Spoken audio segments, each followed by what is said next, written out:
In this video, we're going to learn the drum parts to the song Pride in the Name of Love by the band U2, drummed by rock's shyest drummer, Larry Mullen Jr.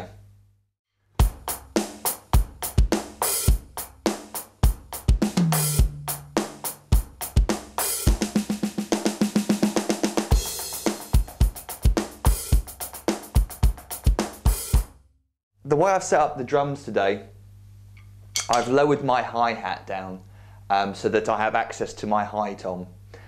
Because for this song, the way it was recorded, the way Larry plays it live, he has a floor tom set up to the left of his snare drum, set up here. This allows his left hand access to a tom-tom, a low tom-tom. Otherwise, if he didn't have this tom set up here, he'd have to cross his arms over to get to his other floor tom. Because Larry's part contains a floor tom note within a line of double-handed 16th notes. I'll explain when we get to this bit in a section. I'll explain to you properly when we get to this bit in a second. But the reason that this part is quite tricky for your average drummer to play is because most drummers don't have a second floor tom set up to the left of their snare drum. I certainly couldn't afford that, or be bothered to lug around the extra drum. But being a massive international band, I'm sure the drum tech, Larry's drum tech can handle an extra floor tom to the left of his snare drum. So to replicate the drum part for this song, the floor tom part that Larry would play, we're going to play on the high tom instead.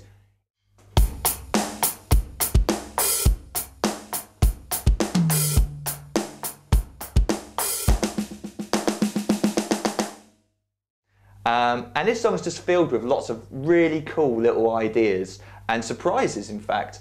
And the first surprise is that the main groove of the song, the intro as well, Larry's playing this drum beat one-handed, as in his right hand is playing the hi-hat and the snare drum part. His left hand just hovers over the hi-hat or floor tom, depending on what note he's going to play next. So you could think of this drum beat as being a standard eighth note drum beat, as in there's eight eighth notes being played between the hi-hat and snare drum. But what Larry does is he moves his right hand down to the snare drum to play beats 2 and 4. So there's no hi-hat being played on beats 2 and 4 at the same time as the snare drum. So his right hand is doing this, especially for the first bar of the chart. 1 and 2 and 3 and 4 and 1 and 2 and 3 and 4 and. Very hard to hear on the recording, but you can see him do it when he plays it live. So the bass drum part that goes with that, and the bass drum pattern is the same for the first 3 bars, it doesn't change. It's bass drum on beat 1, bass drum on beat 3, and bass drum on the of beat 3. That falls in between the hi-hat on the and of 3 and the snare drum on 4. So when we bring our right hand down to the snare drum, in between the last hi-hat note and the snare drum on beat 4, we've got to play the bass drum on the in between those 2 notes. And a 4, and a 4, and a 4. So the first bar slowly would be this. I'm going to leave out the open hi-hat at the end of the bar for the moment.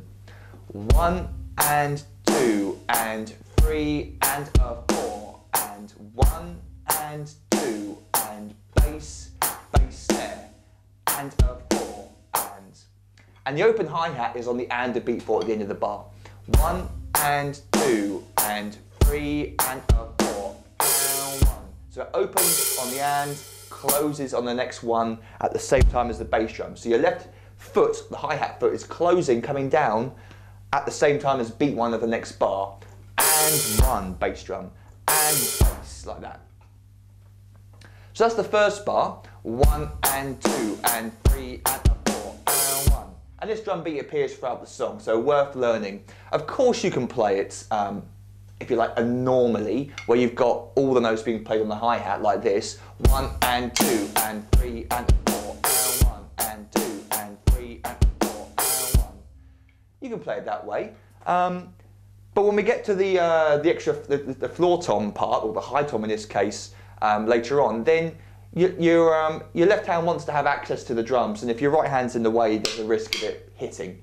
So there are many reasons why Larry played this one-handed, mainly to do with the fact that his left hand wants to be over the floor tom or over the hi-hat part as I'll explain to you next. So let's move on to the second bar of the intro now.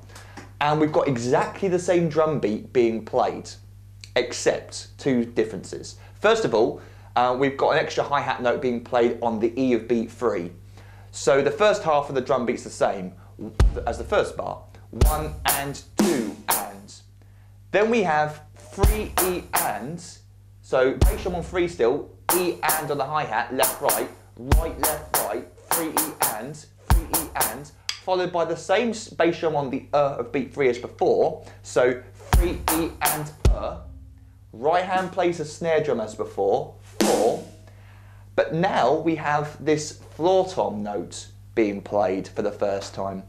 And as I explained to you just a few moments ago, Larry plays on the floor tom down here on his left hand side.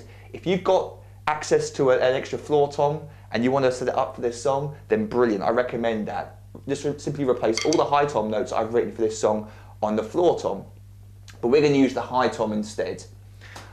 So the first high tom note falls on the E of beat 4. So the right hand plays the snare drum normally, 4, and our left hand is going to move from the hi-hat where it played the extra hi-hat note on the E a second ago. It's then going to play straight after the snare drum on the E of 4 on the high tom, 4 E. Your left hand then needs to get out of the way relatively quickly because the right hand's then going to move back to the hi-hat like it would normally. Normally in the bar before it did this, 4 and. Now we're going to get this, 4 E and, 4 E and, left hand out the way for the right hand hi-hat, 4 E and, 4 E and, 4 E and the hi-hat's going to open on the and of 4 as it did in the bar previous. So very slowly the second bar is this, 1 and 2 and 3 E and 4 E and 1 and 2 and 3 E and 4 E and 1. It's much easier if you've got the music in front of you to be following this rather than having to memorise all these individual notes. If you can have it in front of you, then you've got a visual reference as well as what I'm saying. I recommend you have the chart in front of you as I explain this. It's much easier. So let me play the first 2 bars slowly in a loop. I'll play them twice. Here we go. And 2 and 3 and 4 and 1 and 2 and 3 and 4 and 1 and 2 and 3 and 4 and 1 and 2 and 3 and 4 and 1 and 2 and 3 and 4 and 1.